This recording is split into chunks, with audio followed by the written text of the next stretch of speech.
should start recording now. Okay. Hello, everyone. Thank you and welcome to our recording of Kitchen Table Talk, how to talk to parents about anti-Blackness and racism. And so to start off, my name is Trish. My pronouns are she, her, hers. I am a third-year psychological science major, as well as the wellness coordinator at the Cross Culture Center. And so down below, I've also included my email in case anyone wanted to contact me after this video. And so with that, I'll be letting our guest speaker introduce herself. Hi everyone, my name is Shruti Mukkamala. I have a PhD in clinical psychology and I'm currently at the UCI Counseling Center as a senior staff psychologist. My pronouns are she, her, hers. And I have a lot of interest in incorporating anti-racist methodologies in counseling and really kind of bringing what we experience in the world outside and how it affects our mental health. And making it more visible and talking about it more openly. My own dissertation was on intersectional experiences of discrimination for Asian American women. And that's a research piece that I'm really proud of. So I'm looking forward to this conversation and hopefully this is helpful for all of you. So we can go on. Thank you so much. And so before I start, I also wanted to talk a little about the Cross Culture Center, as this is where I work at. And so the Cross Culture Center is an organization on campus founded with the mission to be a space for students to imagine and inspire an equitable and socially just campus to affirm and develop intersectional cultural identities and build a more inclusive community. We have many programs throughout the quarters, and some of which you may have heard of, such as Lunch and Learn, Real Talk, and many more, all of which you can usually find information of on our newsletter, which I plugged right there in the QR code, and as well as our website down below. Some signature events we also have is the Community Roots Festival, which we had last fall, MLK Symposium, which we're having right now, as well as the Deconstruction Zone, which we're having in the upcoming spring. And so moving on, what is anti-Blackness and racism? So racism is the prejudice, discrimination, or antagonism directed against a person or people on the basis of their membership in a particular racial or ethnic group, typically one that is a minority or marginalized. And anti-Blackness, more specifically, is the individual or institutional beliefs and practices or exclusionary behaviors that are opposed to or hostile towards Black people. And so one of the reasons why I wanted to facilitate this program was because I personally have struggled talking about this topic of racism and anti-Blackness with my parents.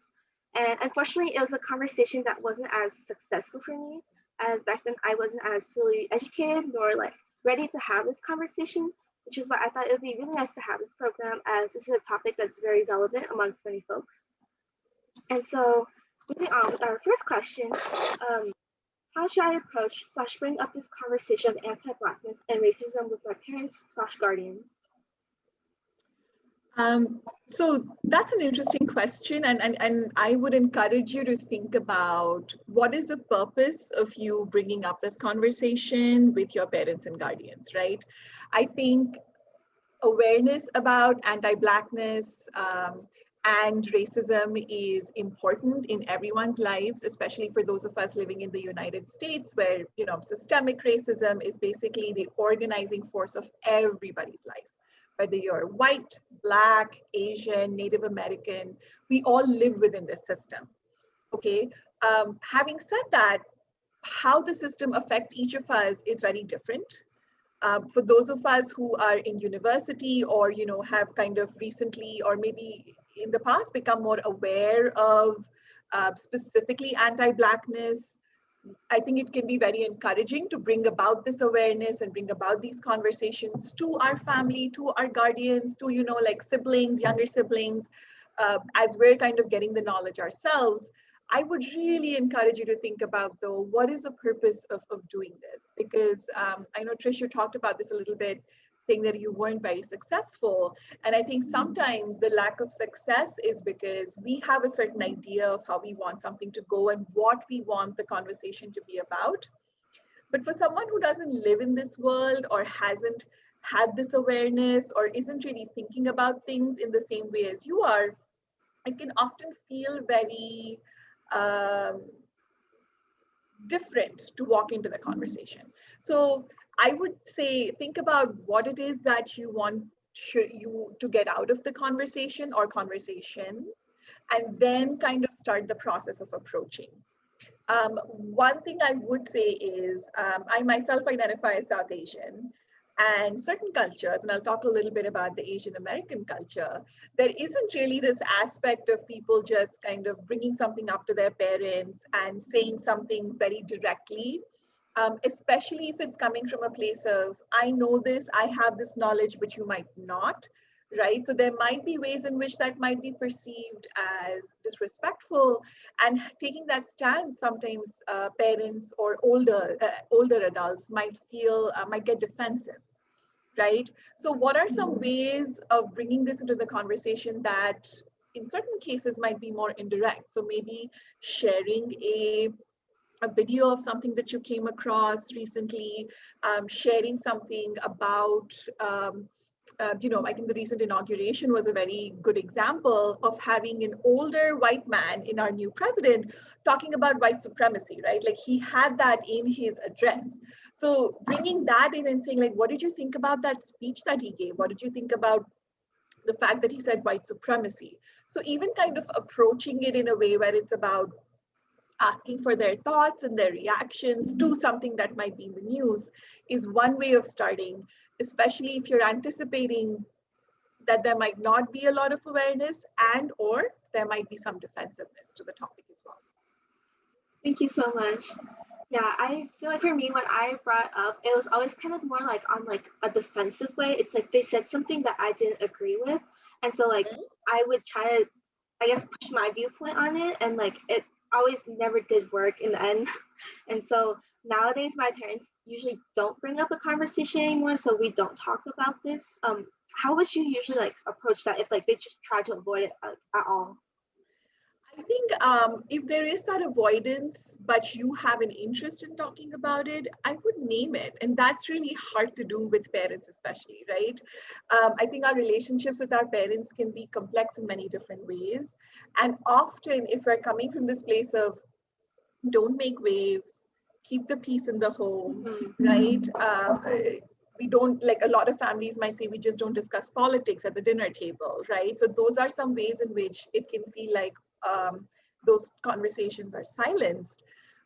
Then you might think a little bit about, saying, hey, this is important to me. I'm learning this in school, for example, or, I really want to participate in this piece of activism and I want to talk to you all about it. And would it be okay if we set aside some time to talk about it? And if they say, no, not interested, then you're kind of going back and taking another stance or, figuring out other ways to talk about it, but making it clear that you want to talk about it and relating it to your life in some way, because your parents might not be actively thinking about anti-Blackness, anti-racist ideology when it comes to like the entire world, but when it concerns you or your experiences, that might make them interested in kind of, and make the topic personal. So that might be a way to kind of get it in. Thank you so much. And so with the next question, my parents / guardian disregards and invalidates the points I bring up in the discussion. How should I approach this? Oh, that is so common, right? And depending on the culture, I think sometimes, and I'll talk about the South Asian culture and sometimes my personal experience, it's this idea of I'm your parent, so I know better, right? Or I know more. And you might not know as much as I do, or you don't know my experience. Or, what you're saying is coming also from a place of privilege. You don't know what my experiences are like. So that can often be very disregarding, dismissive, and invalidating. I think where I'm trying to see that is for them to say, hey, you're trying to connect with me on this point, but you're not actually knowing or connecting with the history that I have. Like, what do you know about my experiences of discrimination, right? So that could be one way that they're bringing it up. The other way they could be kind of looking for a way in is for you to ask a question about their own experiences, right? So I'll talk about immigration, for example. Many communities in the United States have a history of migrating to the US. And they probably many of them actually faced discrimination in their countries of origin. And when they came here, probably faced discrimination along a lot of different ways, whether it was due to their visa status, whether it was due to LGBTQ identities, whether it was due to disability, whether it was due to race. So a lot of times, I think when we go into these conversations about like, let me give you information, we forget that they have a whole lifetime of experiences that they probably have never had the chance to discuss or even process, right? So a way of connecting is to say, like, let's talk about what your history was like. Have you experienced discrimination in your life, right? Have you had experiences where you felt othered in some way or someone has dismissed you?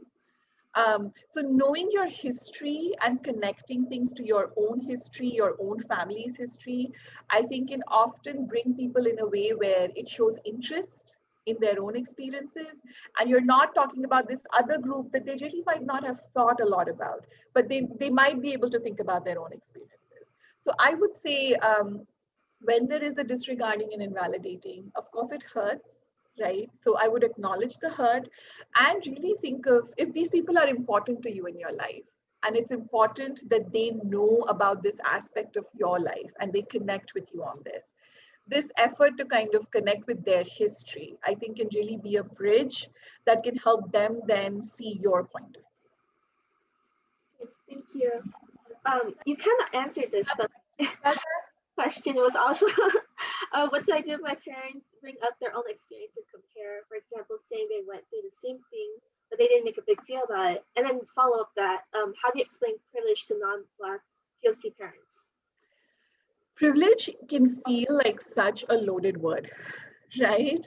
For someone, and I'll take an example of someone who might have migrated a long time ago, was really working class, worked really hard to kind of build a life for themselves. So if you say, you have privilege in certain ways that other people don't, I think that can feel, that can make people really defensive. So just to kind of move away from the talk of privilege, at least initially, I think we know this terminology, we know what it means, but a lot of people don't exactly know the meanings of a lot of these terms the way we're using it, right?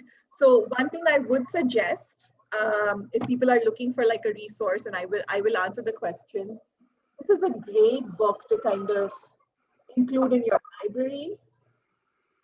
And this author, she recently wrote a book called Mediocre that's about kind of white privilege, basically. And she, this book is so easy to read and has so many kind of different resources about how to bring up that topic, how to introduce privilege. I would just encourage people to add this. It's an easy read. Also, it's not that difficult. She makes it very relatable. When parents, guardians bring up their own experience, I would encourage it because that means they're connecting somewhere to an experience of being othered, to an experience of being marginalized.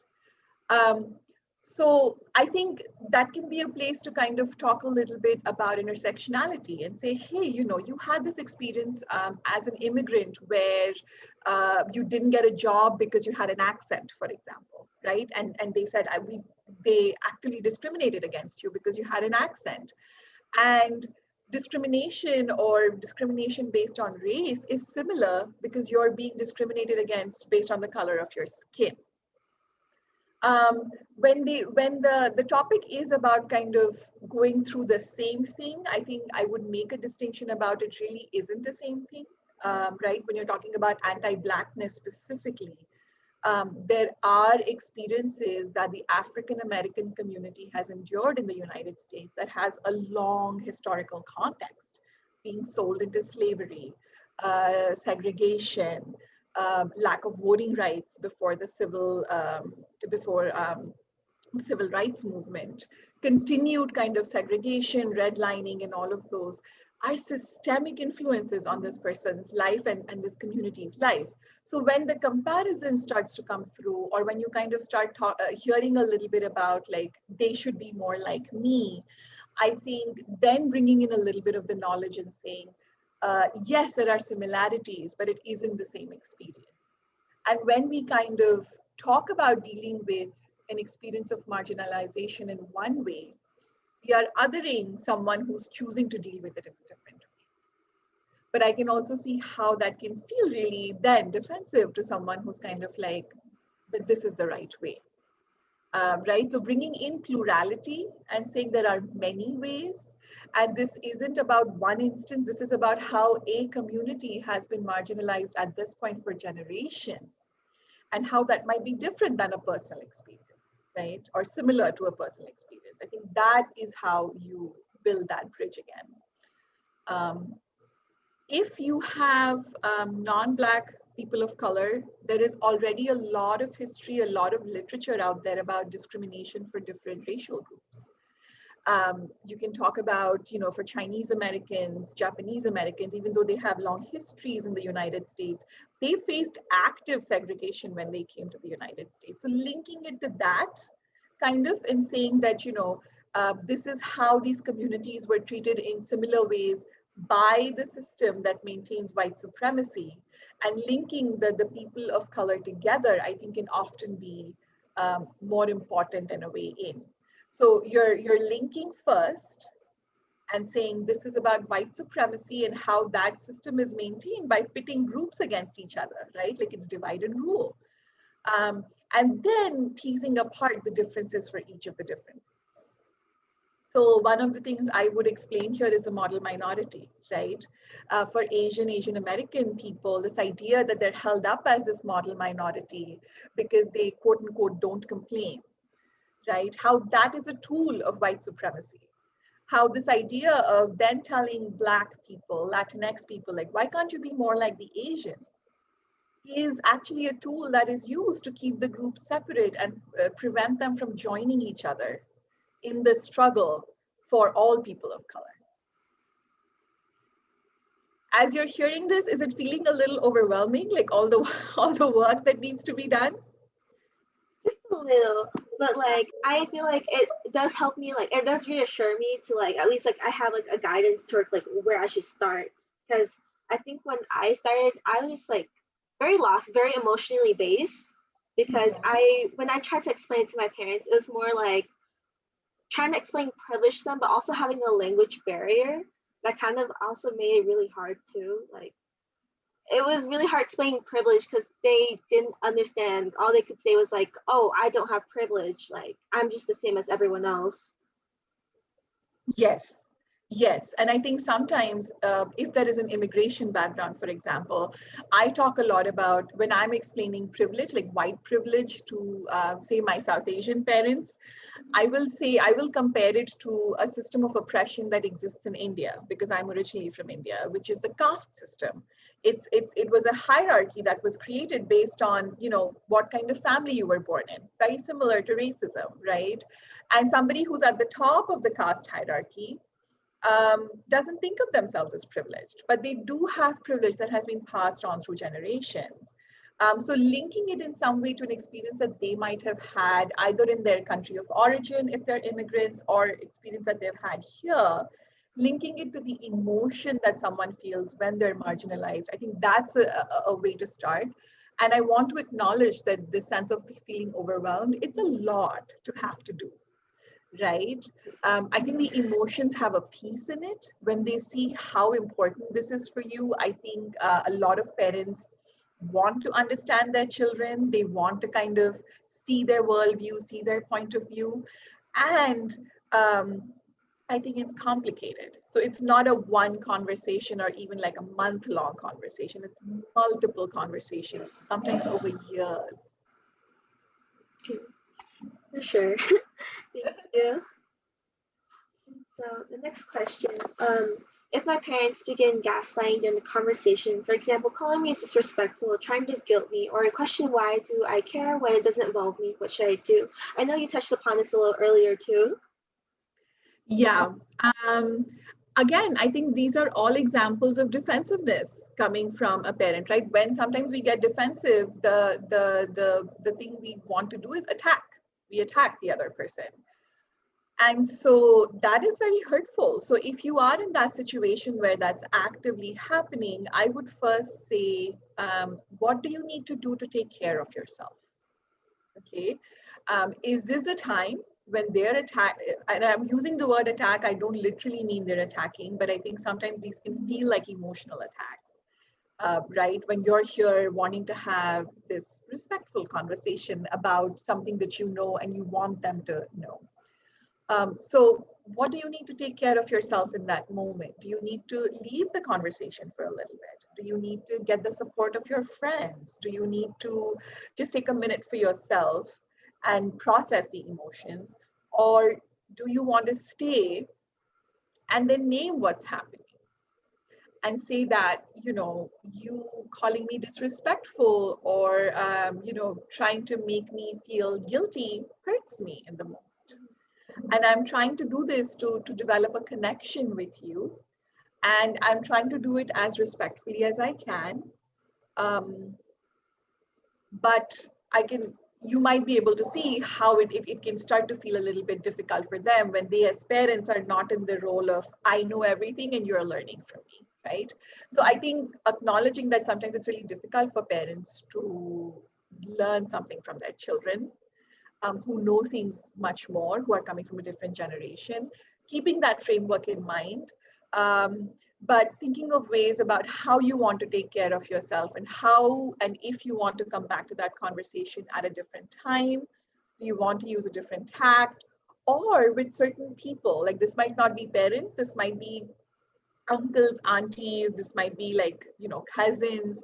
Do you even want to have that conversation with them at any point of time in the future, right? Or is this going to be a relationship where I don't talk about these things with them, and then the relationship changes because of the fact that they aren't open to the ideas that I'm putting forward. So not every relationship can be salvaged, right? When you have this point of view and you feel really strongly about it, and you're hoping that others will kind of support you in it. Some people don't. And if they resort to things which are actively hurting you, then that's a decision point for you to think about, okay, what do I want to do with this person, with this relationship at this time? That's harder to do with parents, I realize that, or close family. But you're also then thinking about ways in which, how do I, in the moment, take care of myself and then come back to this at a time where I'm feeling stronger to have this conversation. Would there be any resources that you would recommend of how to take care of myself after a conversation like this? I would say schedule something affirming for yourself right after, whether it's like a meditation that you listen to, an affirming song, or like music. The poet who recited, the poetry at the inauguration is a great example, right, of someone who had such affirming words for people who want to do this kind of work. So, whether like you're playing that on a loop or you're watching something funny to distract yourself, you go out for a walk. So a lot of times we hold these tensions in our mind and our body. So finding ways to relax. So first, moving away from the situation. Doing something that either relaxes the body a little bit, so like going for a walk, trying, some stretching or yoga, or just doing something that helps you release the tension from the body. And finding, as you're doing that, finding affirming spaces where you can be supported, where you can be affirmed. Finding a piece of, like I said, music that feels like, okay, this gets me back into my groove a little bit. And then using those to help you get back to kind of whatever your sense of balance is, and then taking it from there and then seeing what you want to do next. I will say though, sometimes these relationships and these conversations are so hard that if all you need to do is get some fast food or, get some ice cream right after, that's okay too, right? Like whatever you need to nourish your body and your soul in the moment is good. So support, physical movement of some sort, and comforting foods, rituals that you have for yourself. Thank you so much. Okay, and then the next question is, my parents/guardians do not understand the difference that it makes if they support or not. They say they don't disagree with my viewpoints, so why am I disagreeing with theirs? Okay. So I think this goes back initially to kind of my point of what is what are you trying to do by having that conversation with them? Like, right? Like, so why is it important for you that they see the point of view that you have? I think we can say, I think it's important for everyone to know about anti-Blackness and racism. Yes, that is true. And not everyone initially gets to that space, right? So I would also, in this space, I think it's a time also for some empathy, and going back to a time when you were at a place where you didn't see all this, right? Like you didn't have the language, you were still learning, you were that unaware, however old person you were. I think if you can go back to that time and what your life was like at that time, I think that'll help you connect a little bit more with empathy with your parents. And I'm using the language of parents here because they're at that point in the journey. You are at this different point in the journey because you did all of this work, but they're kind of right there, right? They're in that space that you were at maybe not so long ago, or maybe a long time ago. So where is it that you want them to be? If you're here and they're here, like, will them moving like just a little bit and saying, you know, we support whatever you do, is that good enough for you today? Or do you actually, if they're here, want them to be exactly where you're at? And so how much time and effort are you willing to put in their journey? So this idea of, you know, so they might come around to your viewpoint at some point. They're just not there yet. I think holding that is important because you're not at the place that you were 6 months ago, maybe. You know, so giving people some credit for the fact that they can change, but change can be hard is definitely important. Um, and then letting them know why it is important that for you that they agree with you or they see your viewpoint. Like, why is this work of, supporting anti-Blackness, activism around anti-Blackness, anti-racist work, why is it important for you? It's not about the Black community, but it's important to you. So explaining maybe some of that, like that's where there's a place for those emotions, right? To say like, this is important for me because it affects my life in these ways. I'll give an example. As an Asian woman, I might face, I might be a really good student, but I might face discrimination in my workplace and not be allowed to rise to the level that my abilities can take. Would that be important for you to know about? Yes, your parents would really care about that, right? So making it personal in those spaces, I think can sometimes help people to be like, oh, now I see it. Your parents might be able to say, yeah, I remember that time I didn't get a promotion, or something happened in my work where it really felt like, why is this happening to me? So then they might be able to again come back with their own personal examples to connect with your personal examples. That makes sense? Yes, yes, yes. Thank you. Yeah, this is definitely something that I had like come across like my conversation with my parents because like I think near the end they were like I don't get what your point is, like why are you trying to like make me agree with you, like I'm not like disagreeing with you, you can believe what you want, but like why do I have to agree with you? And yeah, it was just something that I was very struggling with to explain to them. Mm-hmm. I think the one thing I would say about this is that it takes a lot of patience. And it's a journey, just like you're on your own journey, they are on theirs. And we really want our parents to support us. We want them to be cheerleaders for us. And we want them to be aware. We want them to be, against racism. We want them to be activists in the way that they're comfortable in. And sometimes they just never get there. They don't get to the level that we're at, but slowly some of them or a lot of them might actually be able to make the changes that we want them to make or need them to make. So patience is really, really key in all of this. Thank you. We also had questions submitted like previously by a person. It also kind of relates to this, but how can I explain best to my parents about how continuing to believe stereotypes about black folks is harmful? I think it goes back again to that conversation about how stereotypes are a manifestation of racist ideology. Like the stereotypes are based in some sort of a racist belief. So this idea of Black men and boys as dangerous, as criminals.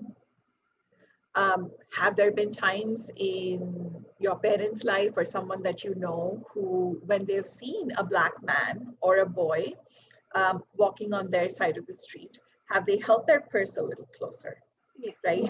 Have they done something that is acting on that stereotype, right? So when you're acting on those stereotypes, you are, without any evidence, painting an entire community in the same light. So stereotypes affect our behaviors. They affect who we see as worthy and unworthy. They affect who we see as good or bad. And that's why it's important that we know about them. Stereotypes and what we believe often manifests in microaggressions. And that's another, big word when we are talking about all of this. But it's these daily, everyday acts, which we most often do without even thinking, but they actually affect how somebody is treated. So for example, calling a Black woman articulate, like when they make a point saying, wow, like you're so, you made that point so clearly, you're so articulate about this. On the face of it can appear like a compliment, but the stereotype behind it is this idea that Black people and Black women aren't articulate, right? They don't have a good command over the English language, and I'm using English as an example. So stereotypes affect our behavior, and we can hurt people based on what we say and how we act. So that's why it's important to know about stereotypes, because they have an impact on behavior, just like everything else, right? And if you ask most people, do you think you're racist? They're going to say no. But these stereotypes are based in racism. So if you believe them, which I think most of us do without even realizing it, we are giving into a racist system. And especially within the Asian community, like stereotypes are so ingrained in them that like most aren't able to differentiate between like stereotypes and like the truth. And it's like really hard to explain because I know my parents sometimes like they make jokes about it and they don't understand that like these jokes are very harmful. Yeah, jokes is like such a jokes is, I think, one of the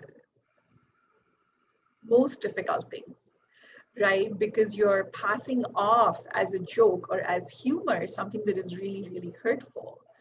And I think this is also a place for connection. If you've ever had someone make fun of your accent, if you've ever had someone make fun of calling you a fob, right, fresh off the boat, you will be able to connect with how hurtful it is when someone laughs at that, when they say something like that, or when like a woman is passing. In my research, a lot of times women are, sexually harassed.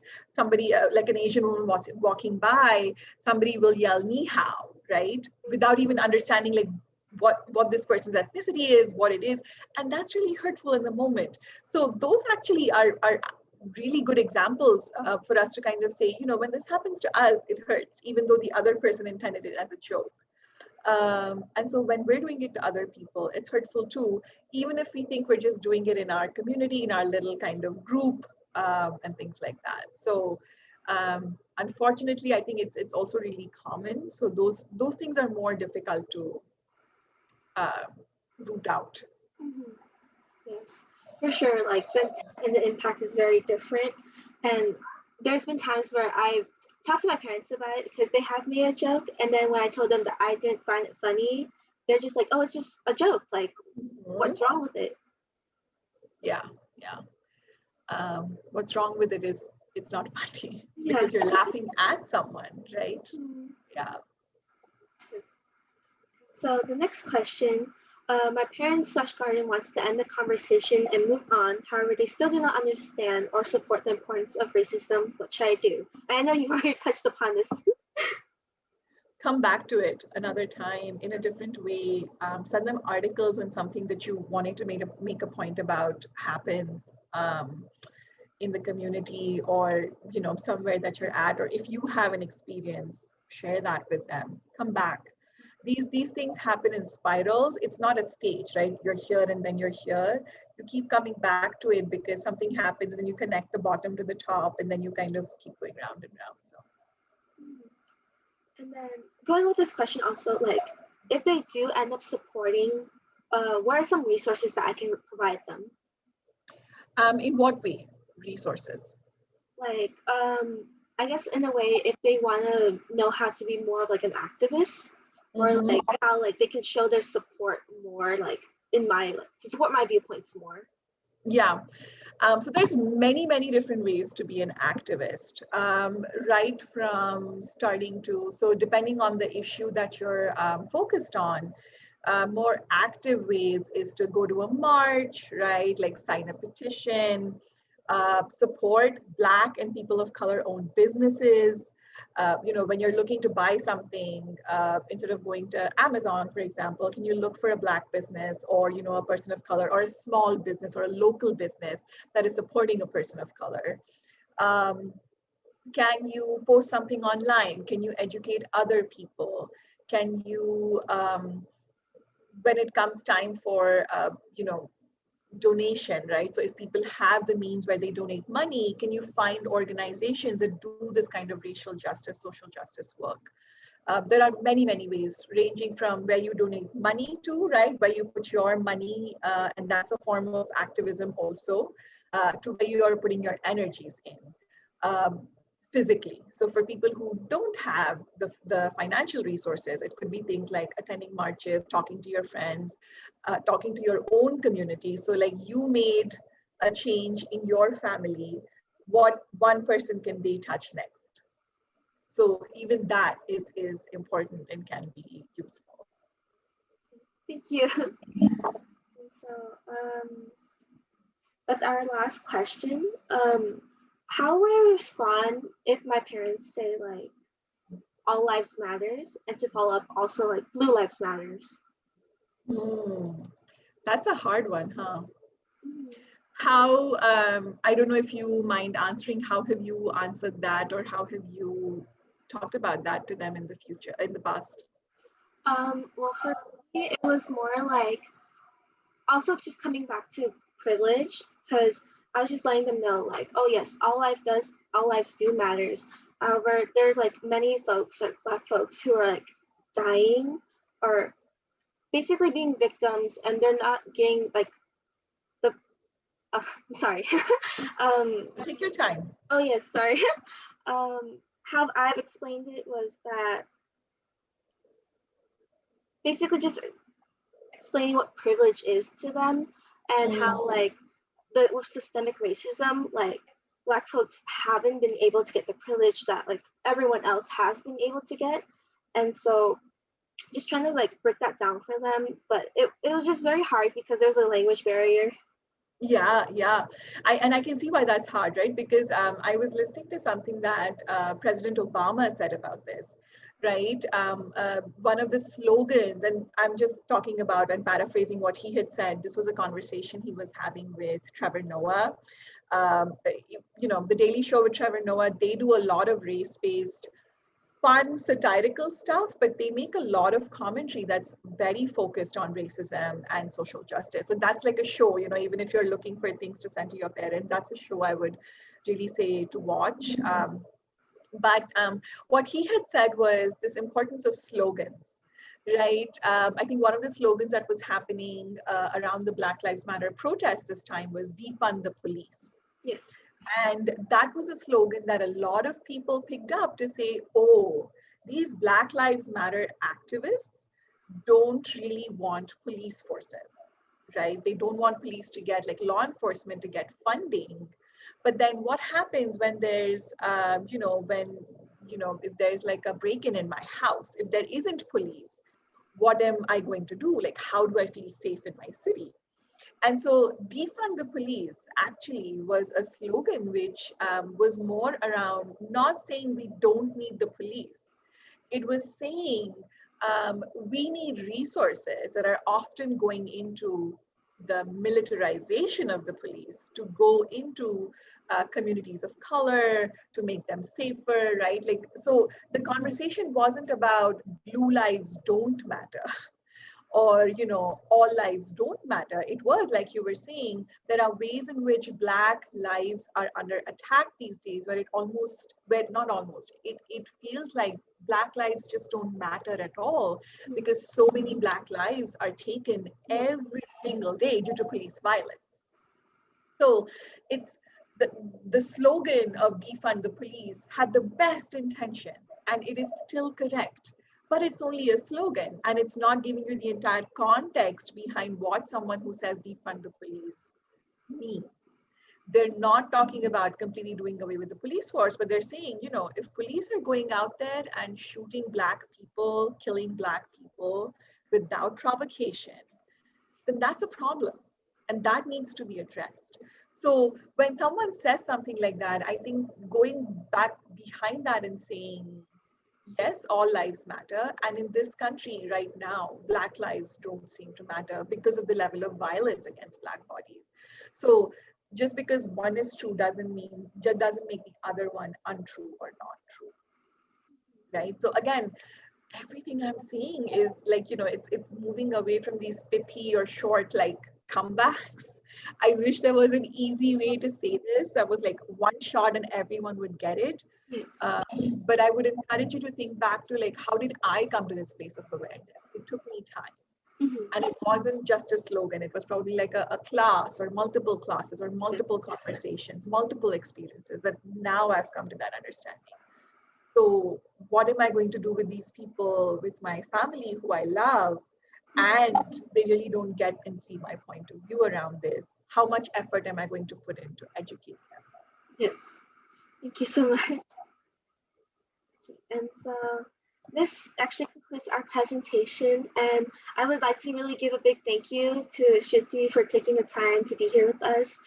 And all of your words have been very appreciated and insightful, and I know many folks will definitely find this very helpful, especially when bringing up this conversation with their parents or guardians. Do you have any last words you would like to add? I just want to say the counseling center is open. I work there if you want to seek mental health services and talking about how experiences of discrimination affect your own mental health or the mental health of someone you know, and they're a student at UCI, you can refer them to the counseling center. My bio is on the website. We have a lot of other awesome counselors who also do this work and are equally passionate. So I'm hoping that, you know, if you need us, you find a way to find us and you keep doing this work. And finally, I'll plug this book. It's not my book, but, you know, it's a great book to have. Along with, I know, some of this other stuff that people have also been reading, equally good, How to Be an Anti-Racist. You know, if you find a podcast about it, you find, you know, an audio book, if you're looking for things to read, I'm sure the library has these to give out and rent out as well. Please take advantage. Thank you so much for providing your recommendations. And so thank you everyone who has watched this video. And so before I end it, I've also included a link right here with our QR code to about an evaluation form. And if folks could fill it out, it would definitely be very appreciated, as the Cross Culture Center is always looking for ways to better improve our programs. And so thank you, everyone. Thank you.